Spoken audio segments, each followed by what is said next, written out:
en ciencia las mayores proezas tienen que ver muchas veces con grandes adelantos instrumentales para efectuar medidas, experimentaciones y comprobaciones, y muchas veces antes de que eso pueda existir, la especulación postula algo que todavía no estamos en condiciones de medir, como ha sido el caso de Einstein, que no pudo recibir su premio Nobel porque la relatividad no estaba ni lejos de haber sido confirmada. Vamos a empezar hablando hoy de dos diferentes arbitrariedades de la Academia Sueca, ¿no? Los premios Nobel se empezaron a dar en 1901. El primer premio Nobel español de la historia. El único premio Nobel de ciencia junto a otro más, o sea, hay 7 premios Nobel españoles, pero los otros 5 son todos por literatura, fue dado a Santiago Ramón y Cajal, el padre de la neurofisiología moderna, el, podríamos decir, descubridor de la neurona. Fue dado conjuntamente con Golgi, y Golgi es un italiano que ha sido un pionero en la tinción con el nitrato de plata para poder detectar la silueta de la neurona, pero es un caso muy particular, porque él cree que el cerebro está organizado en una red fija, mientras que Santiago Ramón y Cajal, como hoy sabemos que es el caso y que tuvo razón en esa disputa, cree que la neurona tiene la dendrita, bueno, eso lo identifican ambos, que comunica, pero que van armándose circuitos nuevos, independientes, libres cada vez. Y en ese sentido es fascinante cómo nosotros, lo más cercano fue lo último que descubrimos. Primero descubrimos que el universo es dinámico. Primero descubrimos que es dinámica la creación de las especies. Y recién después, por último, lo más cercano, que es lo que en ciencia se llamó tradicionalmente la teoría del cuerpo-mente, y que ha tenido interesados desde Platón, Aristóteles. O sea, no es un tema nuevo, y es un tema, en todo caso, lo que es nuevo es la posibilidad de medir, qué sé yo, hay muy pocos casos medio disidentes. Wittgenstein se aparta un poco de uno de los típicos paradigmas obvios. Rorty es otro que dice que lo importante es la comunicación, y entonces él rompe con el interaccionismo, es decir, que el cerebro se alimenta por estímulos externos, pero también internos, porque nosotros sabemos que el cerebro está dormido, está en perpetua actividad. Bueno, resulta entonces curioso que la Academia Sueca, que comete muchas irregularidades, piénsense solamente que hay 6 premios Nobel de literatura sueca, que ¿quién los conoce? Entonces, eso que es una arbitrariedad geográfica, quiero decir, nacionalista, ¿no? Pero digamos, primero que es medio incomprobable para nosotros que el gran poeta sueco no lo merezca, porque siempre se nos puede decir, se pierde mucho en la traducción. Pero resulta sospechosísimo que haya 6 premios Nobel de literatura y no haya ni uno argentino. Bueno, nosotros sabemos que Borges lo perdió por motivos políticos, pero bueno, ese tipo de injusticia del premio Nobel, que es que, por ejemplo, por decir el caso actual, la coreana Hank, la actual premio Nobel, obviamente no lo merecía. Bueno, en ciencias no se puede dar que le den el premio Nobel a una persona que no lo merezca. No existe esa posibilidad. Por ejemplo, le damos el premio Nobel al que hizo el mejor ensayo sobre la generación espontánea y luego viene Pasteur, refuta que existe la generación espontánea y no lo merecía. Eso no existe. Aún si imaginamos, no sé, que le dan el Nobel a Newton y hoy en día Newton se usa para pequeños cálculos sencillos, asumiendo un universo dinámico, porque realmente las diferencias que podemos encontrar empleando la relatividad son realmente a esta escala nos hacen prescindir del cálculo einsteiniano, pero ha sido, digamos, refutada la gravedad, tal como lo enseñan en la escuela, ¿no? Entonces,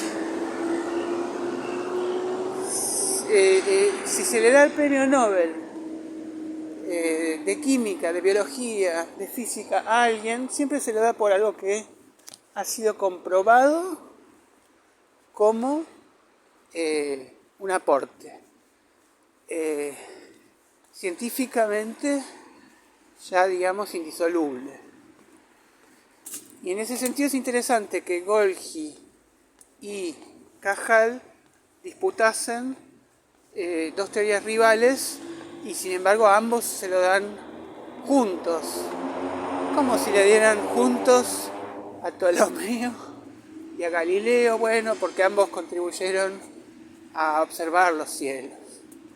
Es medio una cosa arbitraria, pero bueno, podemos ver retículo de Golgi, podemos ver en todo aquello que lleva el nombre de Golgi, el interés en red que tiene él y cómo es mucho más antiintuitivo y difícil de poder deducir hasta que se le observa el verdadero funcionamiento del cerebro, que tiene muchísima plasticidad, pese a que hay un gran determinismo ahora en las neurociencias. Bueno, tenemos que decir que este muchachito, Santiago Ramón y Cajal, fue fisicoculturista desde que sufrió un rechazo amoroso. Mejor dicho, prefirieron a uno más forzudo que él. Y bueno, que ser fisicoculturista lo ayudó muchísimo a sobrellevar de buena manera las enfermedades del Caribe cuando estuvo en Cuba, con los carlistas. Bueno, tenemos que hablar de que tenía una fortísima vocación para el dibujo, y entonces los familiares decían, estamos en presencia de un nuevo Goya, qué sé yo, pero el padre lo obliga a ser médico, pero gracias a su interés por el dibujo es que pudo hacer los dibujos tan excelentes de la neurona. Hace poco hubo una muestra de dibujos de Santiago Ramón y Cajal y hubo que retirarla porque eran falsificados. Hasta ese punto tienen valor, porque ¿quién va a falsificar los dibujos de Golgi? Bien, debemos entonces a un gallego, insólitamente, el descubrimiento de la neurona. Quien estuvo a punto de hacerlo fue Freud. Fue la segunda vez que estuvo a punto de hacer un enorme aporte y por irse de vacaciones y visitar de vuelta la antigua Roma se lo pierde. La primera, famosamente, el uso anestésico de la cocaína. Él estuvo investigando con esta sustancia, como es muy famoso, como es quizá demasiado famoso, porque no fue mucho tiempo y fue claramente un error todo lo que se le ocurrió recomendar, pero lo cierto es que es como el episodio de chisme más famoso, más fácil de recordar. De manera que ahí Freud, sin dinero, tuvo que inventarse el psicoanálisis, un poco por motivos económicos. Así que debemos agradecer también esto a Santiago Ramón y Cajal, y tenemos que reflexionar acerca de cómo Ramón y Cajal lleva el nombre de Santiago, que es la provincia en contra del dinamismo, y sin embargo él descubre un movimiento que, bueno, también él descubre que una de las grandes cosas que por suerte era políglota, y gracias a que habló francés y a que pudo contactarse con el alemán, que era el más importante en ese momento del Congreso, que pudo mostrar su obra, porque España no tenía ninguna tradición y no todo lo que él había tratado en España de mostrar no le dieron bola. Bien, como histólogo entonces, un adelantado total, incluso sobre todo a muchos intereses muy humanitarios vinculados con la cura de enfermedades del momento, pero también pensar en construir en laboratorio las neuronas que, como ustedes saben, no se reproducen, en el caso de personas que hayan tenido un deterioro cerebral, ya sea por accidente, por alguna enfermedad degenerativa. Así que bueno, Santiago Ramón y Cajal, una figura muy admirable. Su hermano Pedro, que es héroe incluso militar en el Uruguay, cuando se escapó de que desaprobó una materia del secundario y entonces se escapó de la furia de su padre, se la pasó en el Uruguay, liberando el Uruguay hasta que tuvo que volver. Ahí se recibió en tiempo récord de médico en Zaragoza y luego fue un profundo colaborador de su hermano. Toda una familia súper honorable, que renunciaban a sueldos o que pagaban de su propio bolsillo colaboraciones. Y bueno, esto es interesante porque hoy en día el cerebro es la vedette, la fruta apetitosa, ya es el último misterio sobre el cual se posa la tecnología humana, que puede determinar, por ejemplo, en Canadá, un investigador estuvo ocupándose de los canarios, de cómo es posible que los canarios, misteriosamente, en determinada época del año no canten, y después sorprendentemente canten un repertorio completamente nuevo en la nueva primavera.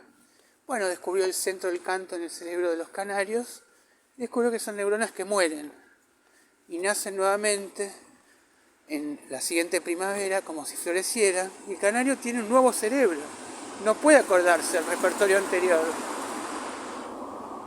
Bueno, es muy interesante, es decir, que cada canaria es serenade, ¿no?, con una canción exclusiva para ella.